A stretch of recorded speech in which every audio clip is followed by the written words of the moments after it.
Donc pour être sûr d'avoir la partie entrevue qui soit bien bouclée, je commence à faire enchaîner les différentes personnes en entrevue.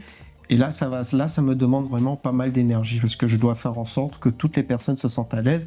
Parce qu'évidemment, dans ce genre de situation, il y a des personnes qui sont plus ou moins à l'aise à la caméra. Et ça, je peux comprendre parce que moi, je fais partie de ce genre de personnes qui a besoin de prendre du temps avant de se sentir à l'aise à la caméra. Donc là, je dois expliquer donc à 8 personnes les directives une à la fois, ce qu'ils doivent regarder la caméra ou non, quelles sont les questions que je vais poser, comment ça va se dérouler. Puis ensuite, je mets le micro au fur et à mesure.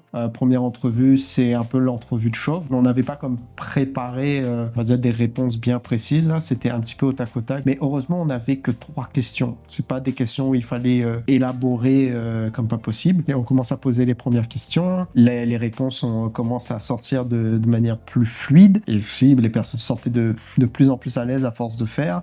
On commence à trouver quels sont les mots qui correspondaient vraiment au message que voulaient faire passer les propriétaires et pour ensuite les autres intervenants pour les entrevues. Donc là, on commence à enchaîner. Là, le rythme commence à s'installer. Ça va. Stéphanie arrive à diriger ses modèles pour les photos sans trop de problèmes.